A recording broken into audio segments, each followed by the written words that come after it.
Fit in 10 Nation is day 54 of the Fit in 10 Challenge, and I'm going to reach out to the 7 people that have not booked their third fat scan with me, okay? Should be done by now. You guys technically have now 3 weeks left because, you know, I'm going to run scans during the 10th week all the way up to probably Thursday, okay? And then I have to cut it off because, well, I guess I could run them a little bit. I could run them till Friday. But you know what? It reminds me. The finale is supposed to be the end of week 10. Okay? Like at the end of week 9, the challenge is over. That's like day 70, right? So then at the end of week 10, we're going to do, like through week 10, we're going to do scans, and then we're supposed to have the finale. But that weekend is a long weekend. So I need to talk to you guys and see if you want to push the finale to the following week, right? Because as you may not be aware, there's $1,000 and other prizes that we are giving out, and lots of swag as well. Okay, so you want to come out to this and check everything out, get some free stuff, and learn about how everybody did. Okay, so we got to talk about that. Anyways, okay, superfoods. I didn't talk about superfoods. Well, you know, to be honest with you, I feel like I talked about this one food here, but I don't have it in my notes. I can't find it in my videos, so I'm not really sure. So if I did talk about this food, I apologize, but I'm going to talk about the liver, okay? The liver is obviously an organ meat, and it does primarily 3 things. It helps with food digestion.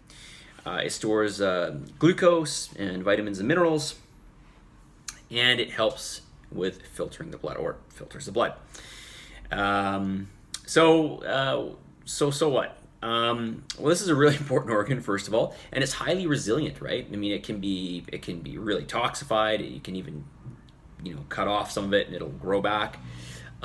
It's a very, very resilient organ. Unfortunately, other organs are not quite as resilient. But being the organ that it is and the function that it has, it turns out it's very, very high in things like vitamin A, like extremely high in vitamin A and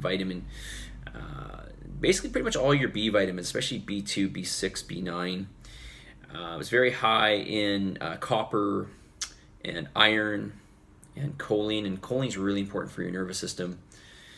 So these are all really, really important. And when I say high, we're talking like 100% of your RDI to up to like over 1,000% of your RDI for some of these micronutrients, okay?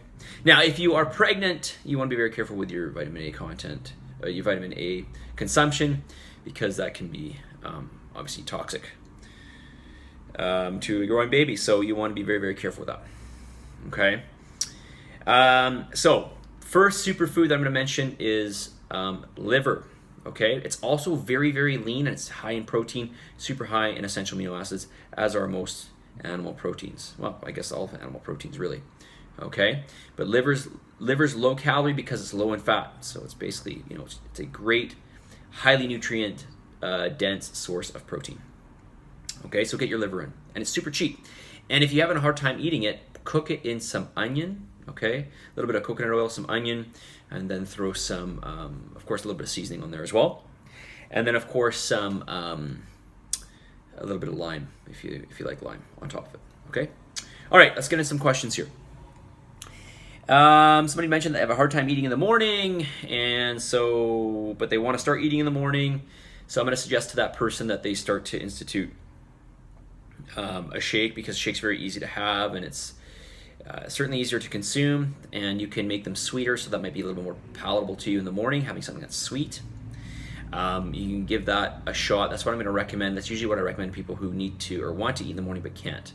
Okay, but you don't have to eat in the morning. You can just wait till in the afternoon and start eating if you like. Okay, I kind of like doing longer periods between my meals and eating a bit more. It's just what I like. I can enjoy my meals more that way. Okay, rather than having like almost like small meals are a bit of a tease. Okay, this person says or asks, after writing a little bit here, is there such thing as a negative return on a workout, that is working out too much in a tight period of time?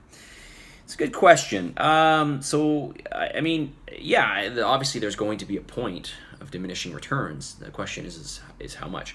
So, I mean, in the case of somebody like yourself or any of you guys Fit in 10 who are kind of new to weight training, I wouldn't worry about it too much. When you're really proficient in training and you know how to really put a lot of intensity into it, and you're more advanced, then that's where I'd be a little more careful. Okay. Now we also have to ask, what are we looking for out of this? And how serious are we?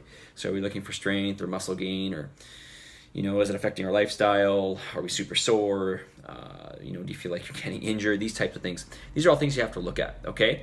But in a very simplistic form for you guys, for yourself, if you're doing like 2 or 3 upper body workouts per week, I wouldn't worry about it, okay?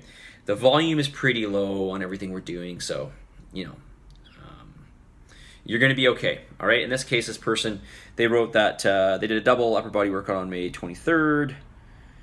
Okay, so this was 2 workouts back to back. Yeah, I wouldn't worry about it. It was just a longer workout, okay? One time's not going to really make a difference, okay? If you do it repeatedly over and over and over and over and over again, huge amount of volume, really, really exhausting yourself, it can catch up to you. All right, how are we doing for time? 6 minutes. All right, let's get to the message of the day. The message of the day is deep breath, relax, remember, it will all be over soon. All right, sounds bad actually, doesn't it? The hard times and the good times. So be present in the good and persist through the bad. All right, be present in the good and persist through the bad. Okay, we've got to persist. We have to persist. We cannot let the bad times, we cannot let the times of lack of motivation drive us to the point where we are going to quit, right? This is just normal. You're going to have points, like I said, where you don't feel motivated. You're going to have points where you mess up. You know, points where you're like, screw it, I'm not going to do it. And you fall off the wagon for a whole day, perhaps.